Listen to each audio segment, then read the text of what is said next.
안녕하세요. 오늘은 2024년 10월 3일입니다. 오늘은 2012년 3월 26일에 쓴 일기로 이야기를 해보려고 하는데요. 제가 차를 사게 된 계기와 그 과정에서 변화된 저의 생각을 간략하게 정리해 보겠습니다. 이제껏 관심이 없다가 면허 취득한 애가 궁금해져서 알아봤는데요. 면허 번호의 두 번째 숫자가 취득한 애라고 하네요. 그러니까 제가 면허증을 딴 것은 94년 20대 초반이었어요. 벌써 30년 전이네요. 소심쟁이였던 제가 어떻게 해서 면허를 따기로 마음먹었는지는 기억이 가물거릴 만큼 아무 생각 없이 그냥 얼렁뚱땅 따놓고서 까마득하게 잊어버리고 20년을 장롱면허였어요. 그때는 어렸으니까 차를 살 돈도 없었지만 딱히 필요도 없었고, 그때만 해도 차가 지금처럼 필수품도 아니었고요. 여자 운전자는 보는 것도 쉽지 않았던 때예요. 그래서 그냥저냥 시간이 흐르다 인생을 변화시켜 보겠다고 이것저것 도전하면서 인터넷 쇼핑몰을 해보려고 마음먹고 사입 공부를 하러 왕복 4시간 넘게 동대문 새벽시장을 다녔거든요.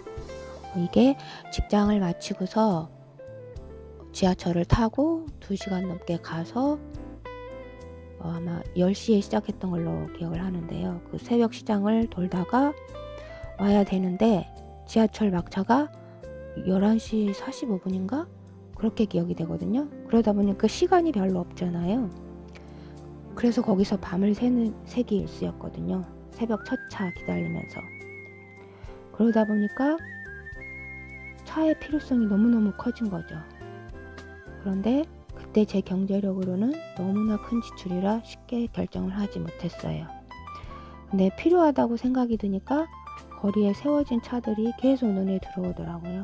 그러면서 이렇게 사진을 찍어서 차를 갖고 싶다고 쓴 일기가 늘어나게 되더라고요. 어쨌든 그래서 또 그렇게 시간이 흐르고 2014년에 시골 엄마 집으로 가게 되었는데요. 왜 그랬냐면 인터넷 쇼핑몰에 도전하기로 했으니까 이왕 하는 거 제대로 해보자고 직장 생활을 접고 공간을 활용하기 위해서 시골집으로 가게 되었어요. 온라인 쇼핑몰이니까 따로 가게가 필요한 건 아니고 넓은 공간만 있으면 됐으니까요. 그래서 엄마 집에 얹혀 살게 되었는데, 인생이 계획대로 되는 건 아니지요. 도전한다고 다 성공하는 것도 아니고요. 가지고 내려간 돈을 다 쓰는 동안 쇼핑몰에서 성과를 내지 못하고 결국 돈을 벌기 위해서 다시 취직을 해야 했어요. 그런데 엄마 집은 버스가 2시간에 한 번 오는 들판 한가운데 있었어요.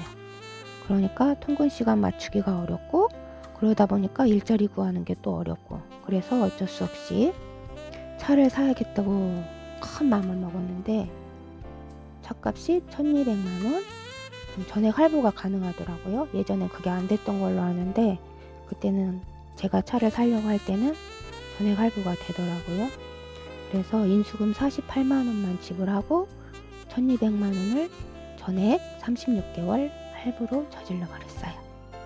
태어나서 처음으로 어마어마하게 큰 빚을 지게 된 거였거든요. 그래서 겁도 났지만 내 차가 생겼다는 기쁨이 더 컸던 것 같습니다. 발에 날개가 달렸으니까 이제 훨훨 날아보자고 날아요 라는 이름도 지어주고 이름표도 달아줬거든요. 그렇게 차를 사고 한 번도 연체 없이 3년간의 월납을 끝내던 날 제 자신이 얼마나 기특하고 뿌듯했는지 몰라요. 저는 차를 살 수 있는 경제력도 안 되고 할부를 하게 되면 생활이 안 될 거라고 생각해서 겁이 나서 못했던 일이었거든요. 그런데 그렇게 하고서 잘 마무리를 지었던 제가 너무너무 기특했어요. 그렇게 차를 산 게 2014년 9월이니까 2024년 9월 지난달이 나라요와 함께 한 지 10년이 되었는데요. 그동안 쌓인 역사들도 많은데 어쨌든 10년을 탔으니까 앞으로 얼마나 더 탈 수 있을지는 모르지만 그때까지 또 다른 역사도 만들어지겠지요. 그래서 오늘 소개해드릴 글은 인터넷 파도 타기를 하다가 어떤 글을 읽고 내용을 간단한 문장으로 정리해 둔 건데요. 읽어보겠습니다. 가능한 한 자신에게 무거운 짐을 지운다. 무거운 짐을 지게 되면 필연적으로 미경험 과제에 부딪히게 되어 결국 자기 혁신의 길로 이어진다. 그리고 최근에 알게 된 명언도 있는데요. 이거는 미국 방송 토크쇼 진행자로 알려진 오프라 윈프리의 명언입니다. 할 수 없을 것 같은 일을 하라. 실패하라. 그리고 다시 도전하라. 이번에는 더 잘해보라. 넘어져 본 적 없는 사람은 단지 위험을 감수해 본 적이 없는 사람일 뿐이다. 이 순간을 자신의 것으로 만들라. 무거운 짐을 지우거나 불가능한 일에 도전하라는 말을 제가 자동차를 전액 할부로 사서 다 갚았어요. 이 말에 연결 지으시면 안 되는 거 아시죠? 뭐든지 하고 싶은 일이 있는데 못할 것 같아서 망설여질 때, 그럴 때 되새겨보면 좋은 것 같습니다. 비록 실패로 끝나버린 도전이었지만 쇼핑몰을 하기 위한 과정에서 여러 가지 경험들을 했고 많은 선택도 했어야 했고 또 큰 결정들도 했어야 했고 그러면서 제가 정말 많이 달라졌다고 생각이 들거든요. 그렇다고 해서 막무가내로 무거운 짐을 지우고 도전하는 거는 안 되겠지요. 계산 없이 도전했다가 훅 가는 수가 있으니까요. 제가 쇼핑몰에 도전했다 실패한 사례도 비슷하다고 생각이 들어요. 조금 더 잘 준비했으면 조금 더 저를 파악하고 공부를 더 해서 준비했으면 실패로 끝나지 않았을 거라는 생각이 들기도 해요. 어쨌든 오늘의 명언을 마음에 깊이 새기면서 이제 생각을 멈추고 음악에 빠져보겠습니다.